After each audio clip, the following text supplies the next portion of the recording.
할렐루야. 하나님께 영광 드립니다. 하나님이 당신을 사랑하십니다. 하나님이 당신을 사랑하십니다. 나도 하나님께 사랑받고 있습니다. 넘치는 감사로 삽시다. 할렐루야. 네.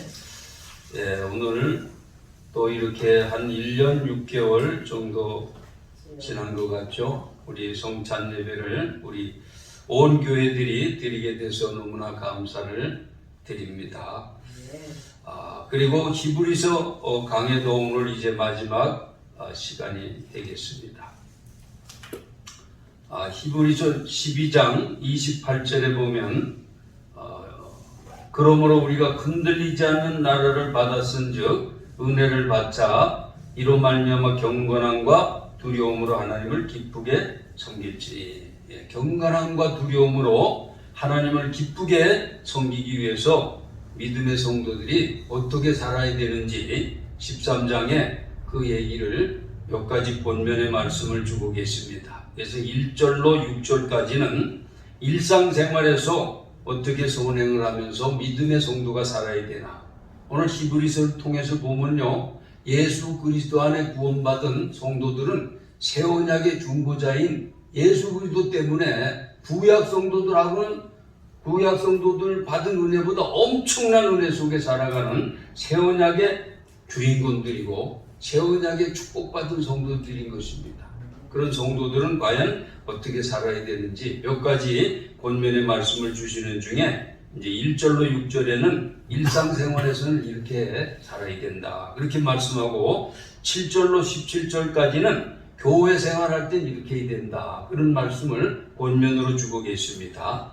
이제 1절 보겠습니다. 형제 사랑하기를 계속하고 손님 대접하기를 잊지 말라. 이로써 부지 중에 천사들을 대접한 이들이 있느니라. 여기서 형제는 바로 믿음의 성도들을 말합니다. 예수 안에 구원받은 성도들은 다 믿음의 형제자매입니다. 예수님께서 마태복음 12장, 마태복음도 그렇고 마가복음도 그렇고 누가복음도 그렇고 예수님이 설교하실 때 어머니 마리아와 동생들이 찾아왔습니다. 그래서 사람들이 예수님께 얘기하세요. 어머니가 오셨습니다, 형제들하고. 그랬더니 예수님께서 이런 말씀 하십니다. 누가 내 어머니고 누가 내 형제자매냐.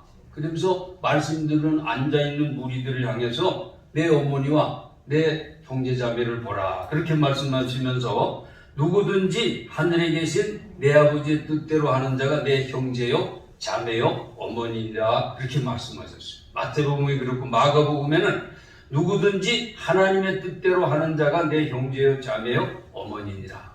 또 누가복음에는요, 예수께서 대답하여 이르시되 내 어머니와 내 동생들은 곧 하나님의 말씀을 듣고 행하는 이 사람들이니라. 말씀 듣고 앉아있는 성도들을 향해 바로 내 동생들, 내 어머니, 내 형제자매라고 말씀하시는 것을 볼 수 있습니다. 그래서 예수님께서 현현적인 이런 형제자매를 무시한 건 아니시죠. 무시한 건 아니지만 믿음 안에 구원받은 형제자매를 강조해서 말씀하신 것을 우리가 볼 수 있습니다. 그래서 오늘 예수 안에 구원받은 형제자매들은 성도들이죠. 성도들은 서로 사랑하기를 계속. 하나님은 사랑이시잖아요. 여러분, 갈라디아서에 보면 믿음으로 역사하는 사랑으로 역사하는 믿음이라 그랬습니다. 하나님과의 관계가 이 믿음 관계 아닙니까, 우리가? 그런데 하나님은 사랑이시잖아요.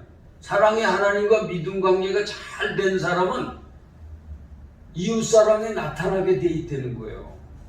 형제 사랑으로 나타나는 것입니다. 믿음이 좋다 그러면서 하나님께 관계가 아주 독실하고 좋다 그러면서 전혀 사랑을 베풀지 못하면 그거는 그 믿음에 이상이 있는 것이죠. 정말 믿음이 좋다면 형제사랑, 이웃사랑으로 나타내야 되는 겁니다.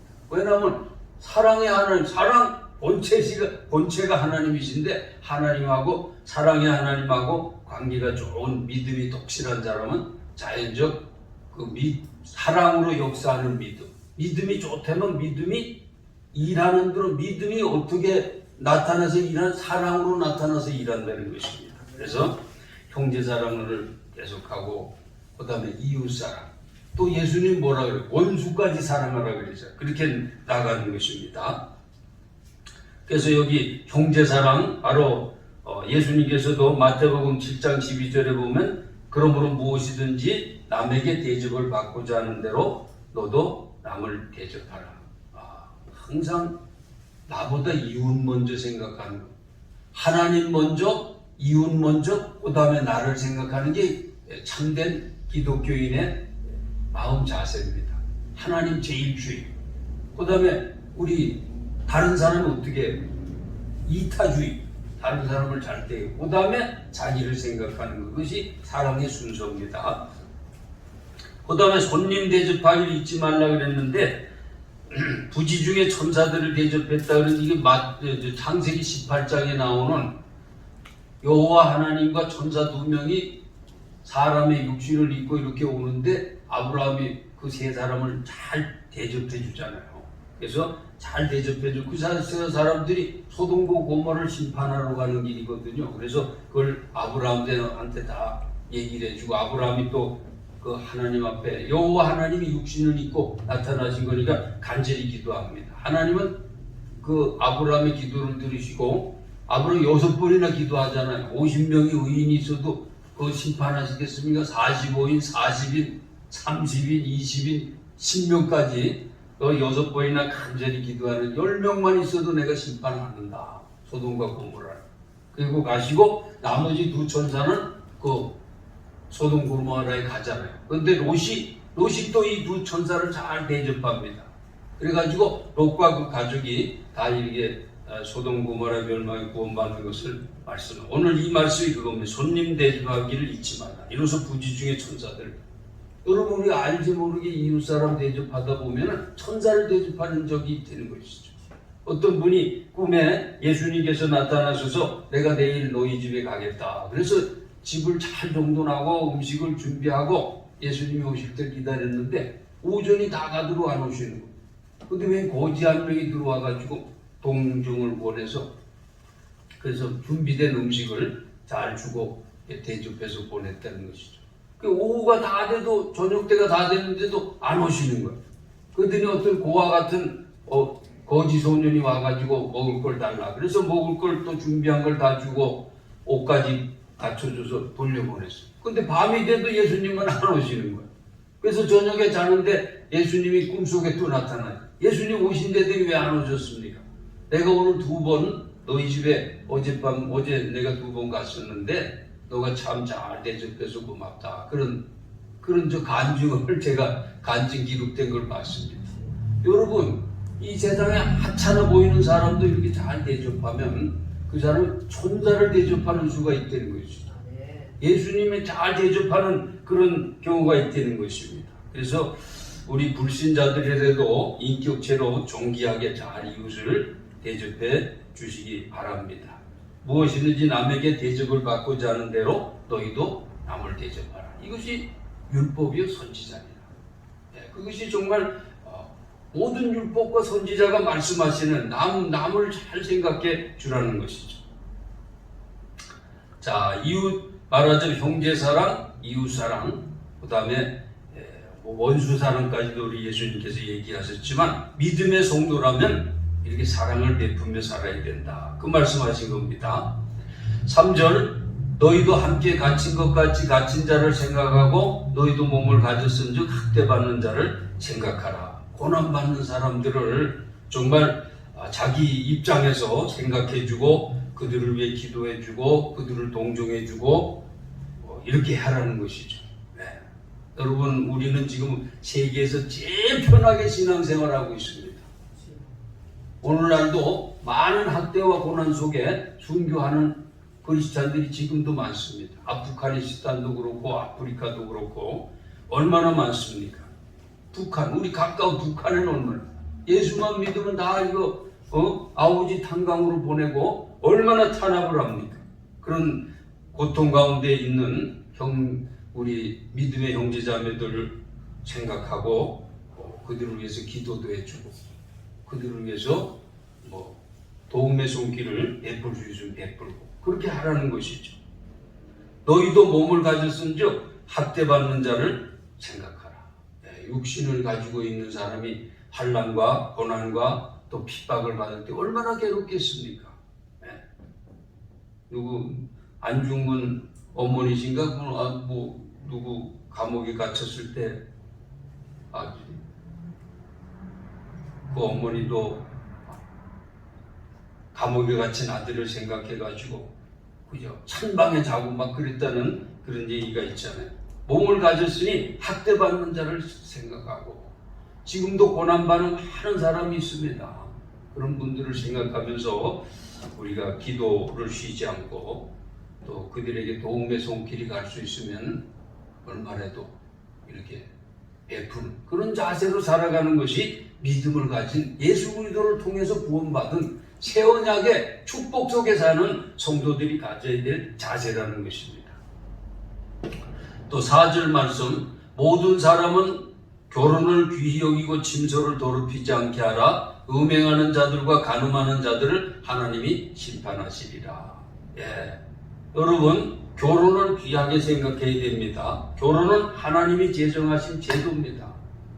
아담과 하와 최초로 결혼 주례사라고 결혼을 이렇게 만드신 분이 하나님이시잖아요. 결혼을 귀하게 여기게 되는데 말세가 될수록 결혼을 귀하게 여기지 않는다고 성경은 말하고 있습니다. 지금 서양 사회에서는 결혼을 안 한다고 그래요. 왜냐하면 결혼은 이제 이렇게 계약이잖아. 계약. 남녀 간의 계약, 또 집안 간의 계약이기 때문에, 또 사회적인 계약이기 때문에 이걸 어기면 굉장히 벌이 크지 않습니까? 폐가 망신합니다. 지금 미국이나 이런 데서 결혼했다가 이혼하든지 이러면 재산을 반을 무조건 줘야 되고 그래서 아주 우리 대표적으로 골프 황제 누굽니까? 골프 황제. 그 이혼해가지고 엄청난 수천억을 그냥 그 아내에게 주고 자기는 지금 제대로 지금 선수 생활도 못하는 것을 봅니다. 지금 결혼 생활을 귀하게 여기지 않고 결혼도 하지 않을 뿐 아니라 그냥 결혼 안 하고 서로 만나서 살다가 또 싫어지면 헤어지고 그런 풍조가 지금 서구에 만연하고 있습니다. 거기다가 동성애 같은 것도 유행하고요. 그런 말은 성적 타락의 형상이 말세가 될수록 강해집니다. 결혼을 귀히 여겨야 되는데 하찮게 여기고 우습게 여기고 귀하게 여기지 않는다는 것이죠. 음행하는 자들과 간음한 자들을 하나님이 심판하시. 음행이라는 건 성적 방탕, 성적 문란을 말하는 것입니다. 간음하는 것은 기혼자의 성적 문란을 얘기하는 것입니다. 오늘 하나님께서는 음행과 간음한 자를 심판하신다고 그랬어요. 역사적으로도 보면요, 소돔 고모라 하나님 성적 문란 때문에 심판하신 것입니다. 완전히 거기 보면 천사들 2명이고 소돔 고모라 심판하러 갔는데 사람으로 웬 외국인이 들어오니까 그 2사람을 겁간하겠다고 막 동네 사람이 다 몰려온 거 아닙니까? 막 내놓으라고. 롯이 막 맞고 그것을 못하게 하고 이런 얘기가 성경에도 기록되어 있습니다. 이 기본이라는 역사학자가 있습니다. 로마라는 그 강대한 세계 최강대였던 그 나라가 멸망한 원인 5가지를 기록하는 중에 하나가 바로 성적인 타락을 얘기하고 있습니다. 성적으로 타락하니까 가정이 가정이 파괴되는 거예요. 사회 기강이 문란해지는 거예요. 그러니까 국가까지 무너지는 것입니다. 그래서 그 당시 이제 초대교회 아주 순결한 처녀를 구해서 결혼하려면 기독교인의 처녀를 구해라. 그래가지고 기독교인 처녀들이 많이 로마 이 상류층에 들어가서 그 로마 사회를 복음화시키는데 큰 역할을 했다는 것이죠. 자기들은 타락했으면서도 이제 성적으로 순결한 그리스도인 여인들하고 결혼시키는 그런 일이 있었다고 역사적으로 전해오고 있습니다. 아마 노아 시대 때 하나님이 물 심판하신 것도 그 성적인 많은 타락을 아마 경고하셔서 육체가 됐기 때문에 내가 물로도 다 심판하시겠다 그렇게 말씀하신 것을 볼 수 있습니다. 그래서 그런데 오늘날 보세요. 성적 타락이 얼마나 지금 창궐하고 있습니까? 지금 큰 문제가 되고 있는 것이죠. 그다음 5절, 돈을 사랑하지 말고 있는 바를 족한 줄로 알라. 물질 만능 시대죠. 돈을 사랑하는 것이 일만하게 뿌리라 그랬습니다. 이것은 주무리가 조금 한번 찾아봐야 됩니다. 에베소서 6장인데요. 디모데 전서 6장이네. 디모데 전서 6장은요, 342페이지. 342페이지. 얼마 조금 뒤로 가면 됩니다. 342페이지 보세요. 디모데 전서 6장입니다. 6장 6절부터 보면 돼요. 디모데 전서 6장 6절부터 제가 봅니다. 그러나 자족하는 마음이 있으면 경건은 큰 이익이 있네. 성경은 항상 자족하라 그러죠. 있는 바를 족한 줄로 알라는 것입니다. 우리가 세상에 아무것도 가지고 온 것이 없으면 또한 아무것도 가지고 가지. 빈손 들고 왔다 빈손 들고 가잖아요. 우리가 먹을 것과 입을 것이 있으면 족한 줄로 알 것이니라. 부하려 하는 자들은 시험과 올무와 여러 가지 어리석고 해로운 욕심에 떨어지나니 곧 사람으로 파멸과 멸망에 빠지게 하는 것이라. 부자 되려고 애쓰다가 말하자면 이렇게 잘못된 멸망에 빠지는 일이 허다하다는 것입니다.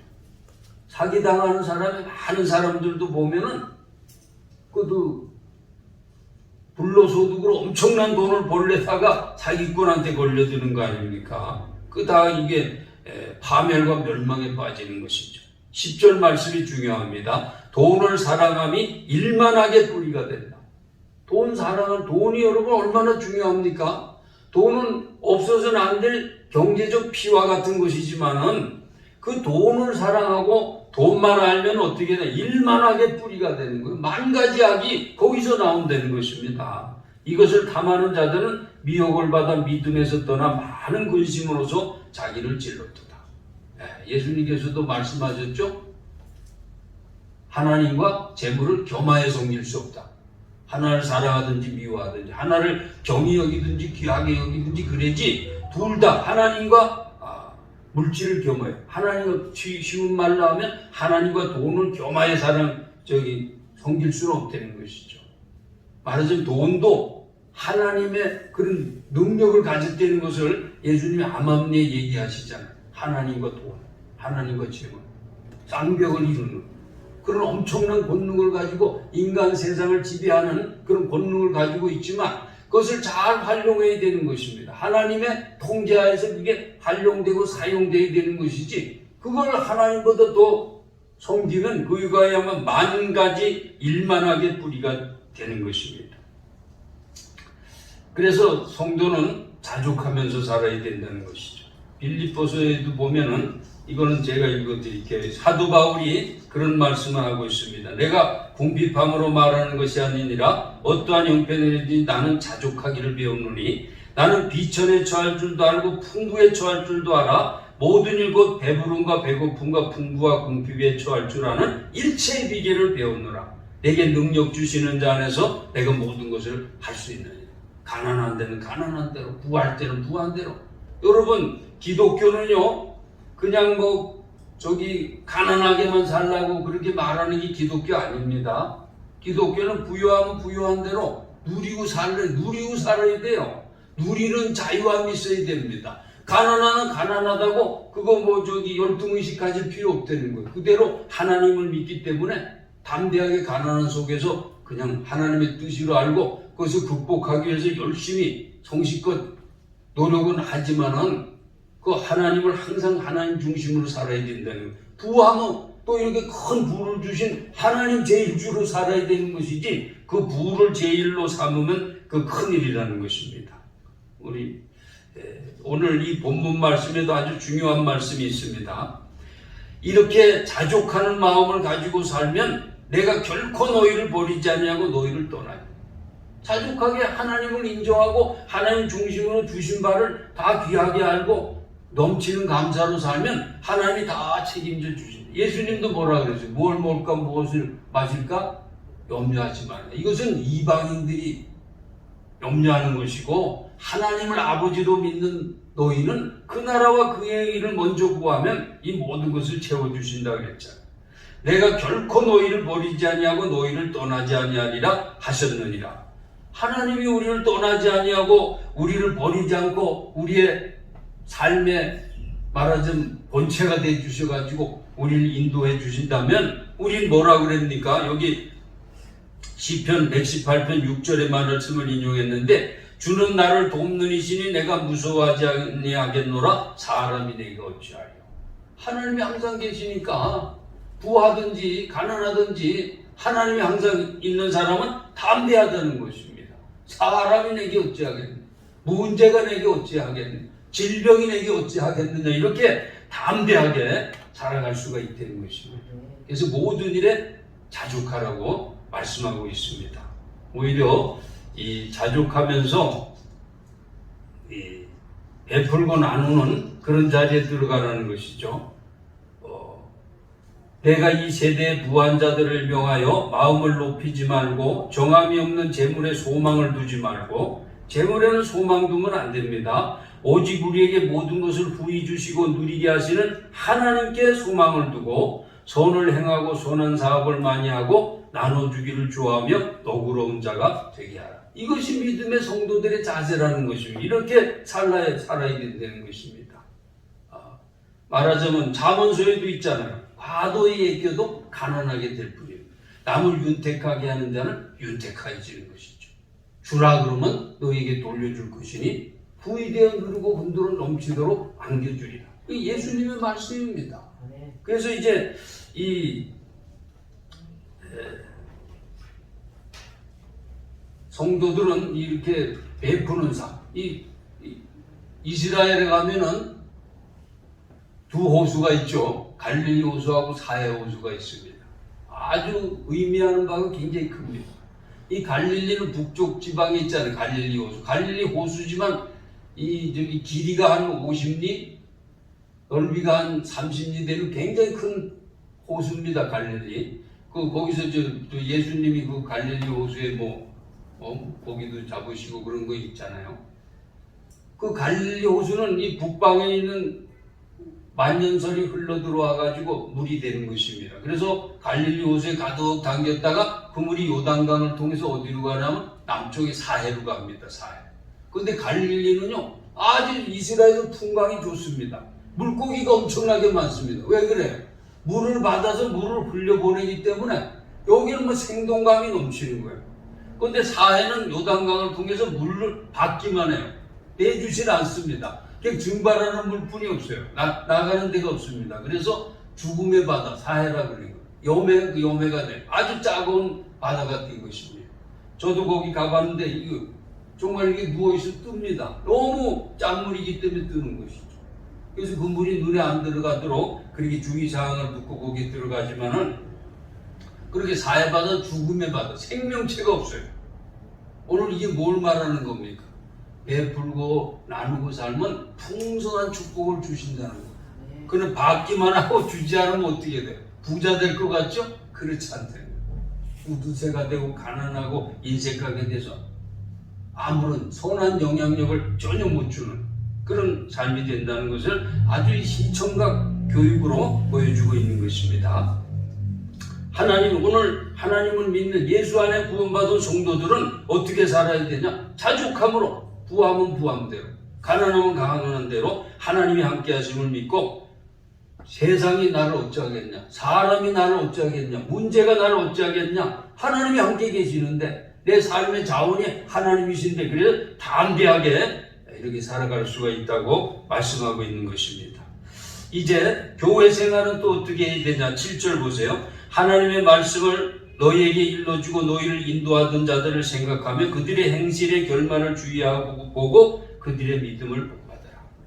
과거 믿음의 선진들의 믿음의 생활을 본받으라는 것이죠. 오늘 이 구약 성경을 통해서 많은 믿음의 선진들의 믿음을 보여주시는데 그 믿음을 본받는 생활해라. 8절, 예수 그리스도는 어제나 오늘이나 영원토록 동일하시니라. 이 굉장히 중요한 말씀이죠. 오늘 히브리서는 예수 그리스도가 어떤 분이라는 거, 그걸 계속 말씀하시잖아요. 예수 그리스도밖에 없다는 것입니다. 예수 그리스도만 믿고 예수 그리스도만 깊이 생각하고 예수 그리스도만 바라보고 예수 그리스도만 닮아가고 예수 그리스도만 전해야 된다. 유대인 그리스도인들에게 주시는 말씀이지만 오늘 저와 여러분에게도 주시는 말씀입니다. 우리 신앙은 길이요 진리요 생명 되신 예수님 중심의 신앙이어야 되는 것이죠.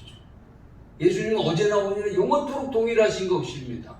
2000년 전이나 지금이나 또 천국 가서나 영원토록 동일하신 하나님이시기 때문에 예수님 안에 뭐가 있어요? 예수 그리스도 안에 구원이 있습니다. 죄사함이 있습니다. 영생 천국이 있습니다. 오중복음 삼중 축복이 있습니다. 다 예수, 천하인간의 구원 얻을 만한 다른 이름을 주신 적이 없어요. 오직 예수 그리스도. 이것만을 강조한 것이 오늘 히브리서이기 때문에 오늘 예수 그리스도는 영원토록 동일하시고 그분만 믿고 그분만 따라야 된다는 것입니다. 9절에 보면 여러 가지 다른 교훈에 이끌리지 말라. 이 예수 그리스도 중심의 신앙생활을 해야 되는데 이걸 안 하기 때문에 다른 교훈에 이끌리는 겁니다. 여러분 우리 저기 사도신경 신앙 고백이 사도신경입니다. 우리 신앙 고백이 사도신경이에요. 사도신경 예배 때마다 합니다, 여러분. 모든 예배 때마다 항상 우리가 그걸 믿는다는 거예요. 사도신경의 내용을 믿는 겁니다. 그러니까 사도신경에 어긋나는 건 다 이거 다른 교훈이에요. 그러니까 쉽게 생각하시려면 사도신경에 어긋난 거 얘기하는 거 있으면 이단인 줄 아시면 돼요. 사도신경이 그렇게 중요한 겁니다. 그래서 사도신경 예배 때마다 암송하잖아요. 우리 신앙 고백이기 때문에 그래요. 신앙 고백은 자꾸 할수록 좋습니다. 신앙 고백이 나를 강화합니다. 신앙을 강화시키는 게 신앙 고백이에요. 그래서 신앙 고백을 자주 해야 됩니다. 계속 해야 됩니다. 끊임없이 하시기 바랍니다. 여러 가지 다른 교훈에 끌리지 말아요. 예수 그리스도 중심으로 살아야지 다른 교훈에 끌리지 않게 되는 것입니다. 마음은 은혜로서 굳게 함이 아름답고 음식으로서 할 것이 아니니 음식으로 말미암아 행한 자는 유익을 얻지 못하느니라. 이건 이제 유대인 그리스도인들한테 썼잖아요. 유대인 그리스도인들은 이 구약의 정결 예식, 의식적인 예배, 제사 이거 굉장히 중요시 여기거든요.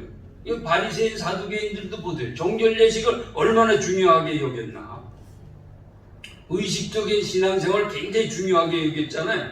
그렇게 하지 말라는 그런 정결 예식 같은 음식 먹고 마시고 날짜가 어느 날이 조금 많고 이런 거 가지고 따지지 말아요. 그런 거 가지고는 사람이 신앙생활 바로 못한다는 것입니다. 그런 의식적인 형식적인 거 말고 은혜로서 굳게 하라. 은혜로서. 여러분 저와 여러분의 삶이 다 하나님의 은혜 아닙니까? 은혜 받은 사람이 예수 믿게 되는 겁니다. 여러분 아무나 그냥 예수 믿는 게 아니에요. 하나님의 은혜 받은 사람이 예수 믿어요. 아무나 이렇게 와서 예배 드리는 게 아니에요. 은혜 받은 사람이 예배 드리는 거예요. 뭐 지금 예배 드리고 이게 아무것도 아닌 것 같지만요. 엄청난 은혜입니다. 엄청난 은혜. 그래서 이 구원의 은혜, 속죄의 은혜, 하나님께 이 오중복음 삼중 축복의 은혜 이런 게 다 예수 그리스도 안에 있잖아요. 그러므로 그 은혜로서 우리 굳게 해야지 말씀과 성령과 은혜로서 굳게 해. 그런 신앙생활 해야지 형식적인 의식적인 이런 의례적인 신앙생활 거기에 유익 그런 것은 우리에게 참된 유익을 주지 못한다는 것입니다. 자, 그 다음에 10절 보겠습니다. 우리에게 제단이 있는데 우리의 제단은요 예수 그리스도의 십자가 제단입니다. 단 한 번의 영원한 속죄제사. 이 히브리서를 통해서 계속 얘기한 게 그거잖아요. 단 한 번의 영원한 속죄제사를 드려준 바로 십자가 제단을 말하는 것입니다. 우리에게 제단이 있는데 장막에서 섬기는 자들은 이 구약 시대를 얘기하는 거예요. 구약 장막에서 섬기는 자들은 그 제단에서 먹을 고난이 없나니 이는 죄를 위한 짐승의 피는 대제사장이 가지고 성소에 들어가고 그 육체는 영분 밖에서 불사릅니다. 이게 우리의 제단, 갈보리 십자가 제단, 예수님의 제단하고 구약 제단을 비교해서 말하는 겁니다. 그 구약에 말하자면 이 대속죄일날 드리는 그 제사를 말하는 거예요. 7월 10일 대속죄일에 되면 대제사장이 단 한 번 지성소에 들어가잖아요. 그래 가서 짐승을 잡아서 그 피를 가지고 지성소에 들어가서 언약궤 위에 씌운 자에다 피를 뿌리고, 그리고 그 짐승은 성문 밖에 나가서 불태우는 겁니다. 그 고기 먹지 않습니다. 대속죄일날 드린 고기는 먹지 않아요. 그래서 이 죄를 위한 짐승의 피는 대제사장이 가지고 성소에 들어가고 그 육체는 영문 밖에 불사름이라. 이것은 이제 대속죄일날 드리는 그 제사를 말하는 겁니다. 그 제사가 왜 무슨 제사이기 때문에요? 예수님의 단 한 번의 영원한 속죄 제사가 바로 그렇게 매년 드리던 그 제사하고 틀린 바로 이 새 언약의 이 제사이기 때문에 비교해서 얘기한 것입니다. 그래서 12절에 그 얘기를 하죠. 그러므로 성도도 자기 피로서 백성을 거룩해 하려고 성문 밖에서 고난을 받으셨네요. 예수님이 말하자면 갈보리 산정에서 말하자면 이 희생제물이 속죄제물이 되셔서 고난을 받으시고, 그리고 거기서 죽으셨잖아요. 골고다 언덕에서 죽으시고 성문 밖에서 고난을 받으셨습니다.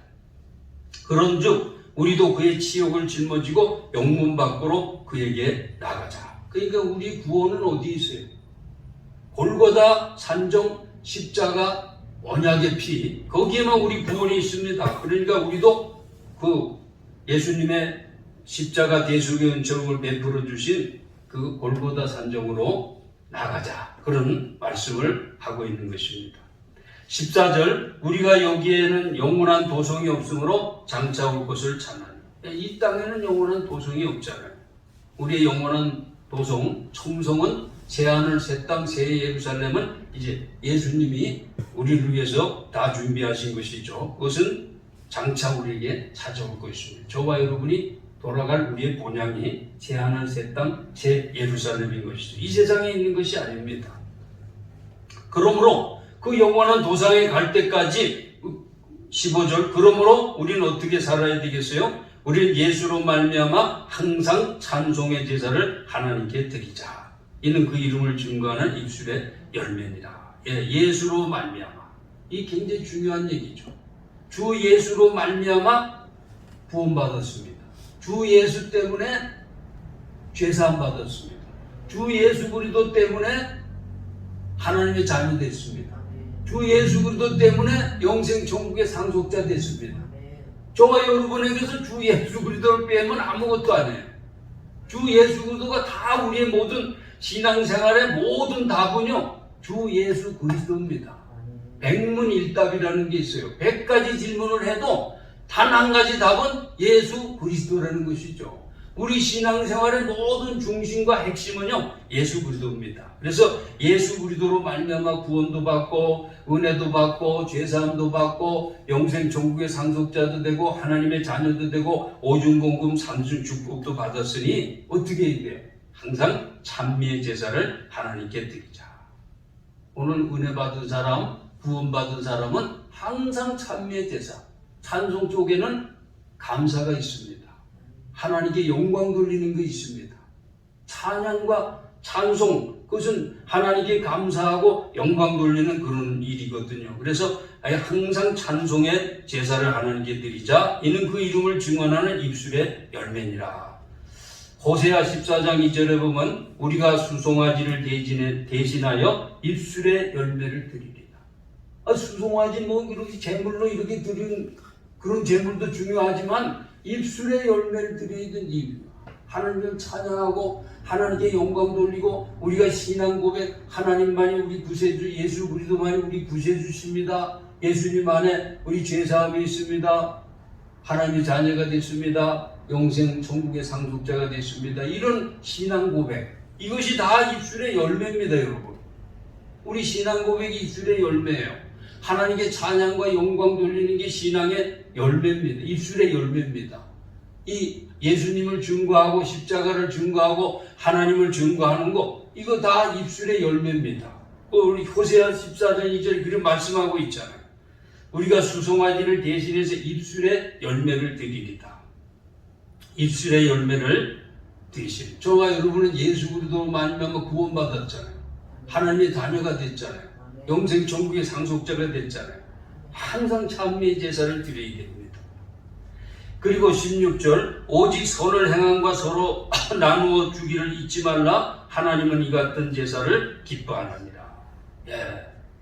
오늘 이 이웃을 사랑하고 베풀고 나누고 섬기는 갈릴리 호수와 같은 하나님께 큰 은혜, 큰 사랑, 큰 축복 받았으니까 우리도 다 이렇게 은혜 베풀고 사랑 베풀고 부지하고 섬기고 나누고 그런 삶을 사는 것. 그 갈릴리 호수와 같은 삶을 잊지 말라는 것이죠. 이 같은 하나님은 이 같은 제사를 기뻐하는 찬미의 제사, 선행의 제사, 또 나눔의 제사 그런 것을 하나님이 기뻐하신다는 것입니다. 하나님이 기뻐하시는 제사는 찬미의 제사, 헌신의 제사, 선행의 제사인 줄 믿습니다. 성도는 이제 예수 안에 구원받은 믿음의 성도는 교회 속에서 이렇게 살아야 된다는 거예요. 갈릴리 호수와 같이 살아야 돼요. 17절 너희를 인도하는 자들에게 순종하고 복종하라. 너희를 인도하는 자는 교회 지도자들을 말합니다. 뭐 오늘날로 하면 목사나 장로나 또 구역장이라든지 조장이라든지 순장이라든지 이런 뭐 지도자들에게 순종하고 복종하라. 여러분 순종은 내가 동의했으니까 순종하기가 쉽죠. 그런데 복종은 뭡니까? 복종은 군대 용어입니다. 군대 용어. 군대는 명령하면 내 마음에 맞질 않아. 그렇지만 그분이 명령했기 때문에 복종하는 것이죠. 그게 군대잖아요. 마찬가지로 오늘 교회에서 너를 인도하는 자들에게 순종할 뿐 아니라 복종하라고까지 말하고 있습니다. 그래야 너에게 유익이 되는 거예요. 그들은 너희 영혼을 위해 경성하기를 자신들이 청산할 자인 것 같이 하느니라. 경성한다는 것은 깨어 신앙생활한다는 것을 말합니다. 그들로 하여금 즐거움으로 이것을 하게 하고 근심으로 하게 하지 말라. 예, 지도자들이 나 때문에 염려 근심해가지고 이거 저기 하나님의 일을 하는데 방해되지 않도록 하라는 것이죠. 기쁨으로 즐거움으로 이게 하도록 해야지 속세게가지고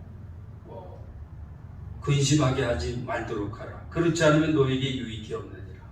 예, 뭐 이걸 단적으로 얘기하면 어떤 교회에서는 목사하고 말하자면 장로하고 또 목사하고 집사하고 서로 이게 알력이 있어서 갈등하다가 불편하잖아요.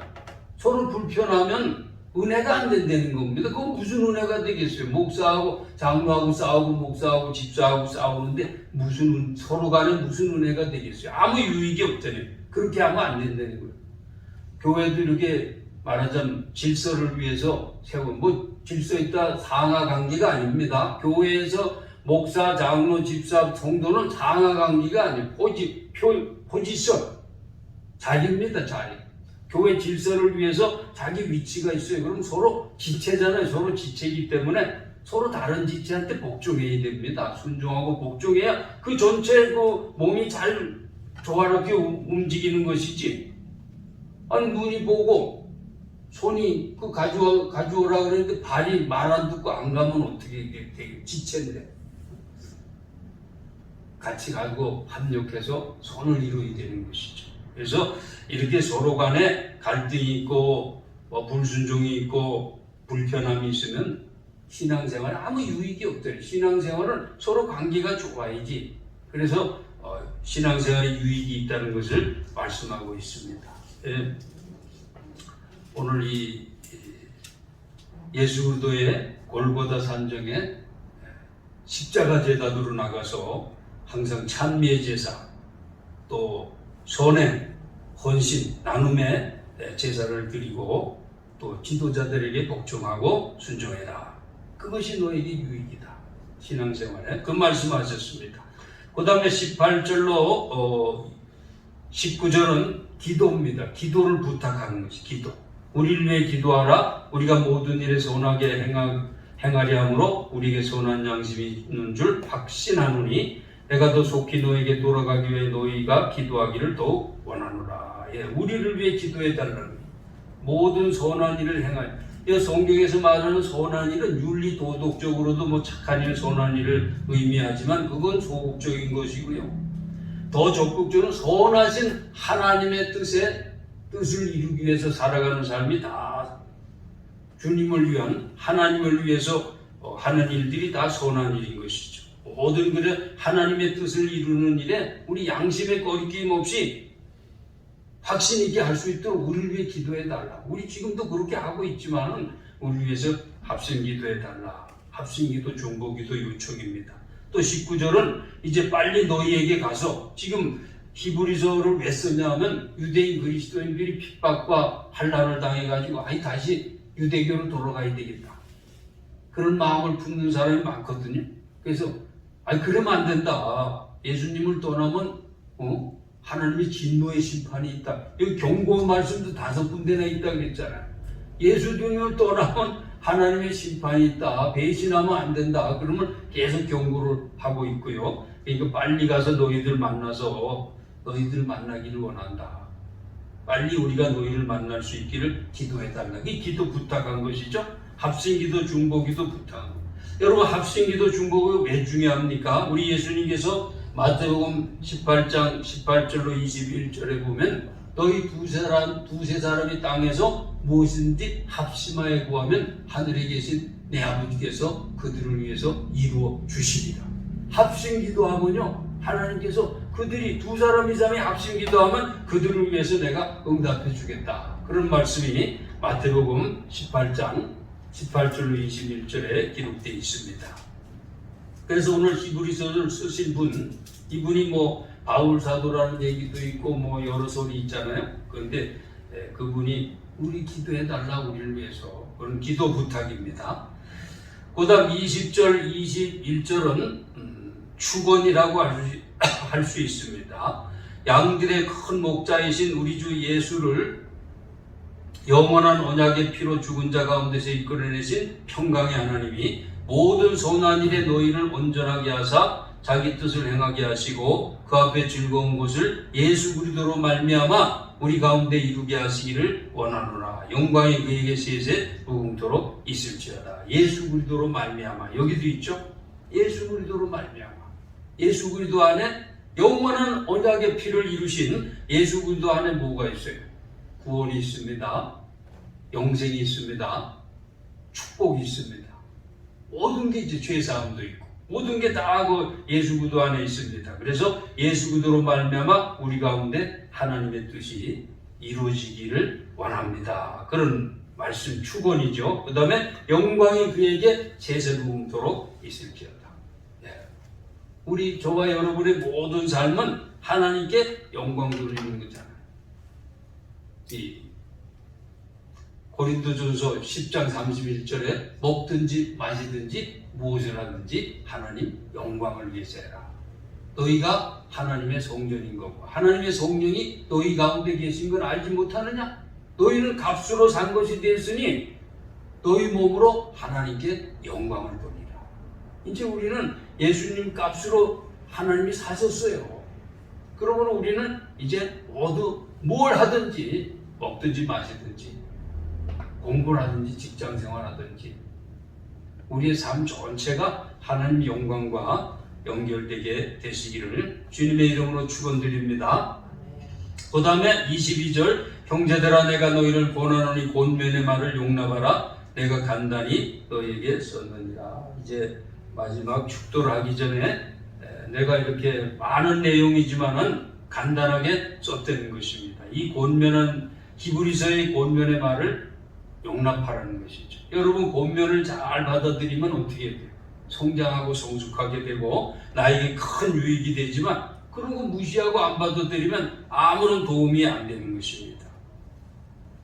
우리 형제 디모데가 놓인 것을 너희가 알라. 그가 속히 오면 내가 그와 함께 가서 너희를 보리라. 여기 형제 사도 바울은 디모데가 사도 바울의 믿음의 아들이죠. 그래서 여기 디모데가 아마 옥에 갇혔다, 복음 전하다가 옥에 갇혔다가 풀려났다는데 다른 성경에는 지금 사도행전에 이런 데는 디모데가 옥에 갔다는 얘기 없습니다. 그런데 여기만 이렇게 나오고 있는데 이 디모데가 나온 것으로 봐서 이 바울 사도가 이 히브리서를 쓰지 않았겠나 이렇게 보는 사람들이 많습니다. 그래서 이제 디모데가 옥에서 풀려나오면은 그때 디모데하고 같이 너희를 찾아보겠다 이렇게 얘기하는 겁니다. 24절 너희를 인도하는 자들과 및 모든 성도들에게 문안하라. 이달리아에서 온 자들도 너희에게 문안하느니라. 문안이 인사입니다. 그 다음에 은혜가 너희 모든 사람에게 있을지어다. 히브리서는 유대인 그리스도인들에게 쓴 서신이지만 이 말씀은 오늘 저와 여러분에게도 주시는 하나님의 생명의 말씀인 줄 믿습니다. 신명기 5장 3절에 보면 이 언약은 여호와께서 우리 조상들과 세우신 것이 아니요 오늘 여기 살아있는 우리와 세운 것이라. 이 하나님의 언약의 말씀은요 그 당시 사람하고 세운 언약이 아니라는 거예요. 오늘 이 말씀을 듣는 너희와 세운 언약이라는 겁니다. 그래서 하나님의 말씀은요 항상 나에게 주시는 말씀이에요. 그것이 우리 자세입니다. 항상 하나님의 말을 오늘 나에게 주시는 말씀. 히브리서를 강해를 우리가 배웠지만은 그 유대인 히브리인들에게 유대인 그리스도인들에게 주신 말씀이다 이렇게 생각하지 말고 나에게 주신 말씀으로 다 받으실 때 히브리서 강해는 참된 의미가 있습니다. 로마서 15장 4절에 무엇이든지 전에 기록된 바는 우리의 교훈을 위해 기록된 것이니 우리로 하여금 인내로 또는 성경의 위로로 소망을 가지게 합니다. 전에 기록된 모든 말씀은 오늘 이 말씀을 읽는 나를 위해서 주신 말씀이라는 겁니다. 오늘 하나님의 말씀을 항상 이런 자세로 나에게 주시는 말씀으로 받으시는 믿음의 성도들이 모두 되시기를 주님의 이름으로 축원을 드립니다. 기도드리겠습니다. 하나님 아버지, 물질 만능주의와 이기주의가 만연한 시대를 우리가 살고 있습니다. 어제나 오늘이나 영원토록 동일하신 예수 그리스도를 우리 삶의 자원으로 삼고 살게 하여 주시옵소서. 찬송과 감사의 제사, 쉬지 않는 기도의 삶과 성김과 나눔의 삶을 살아서 하나님께 영광을 돌리고 세상에는 선한 영향력을 나타내는 삶을 살게 하여 주시옵소서. 히브리서를 은혜 가운데 마치게 하심을 감사드립니다.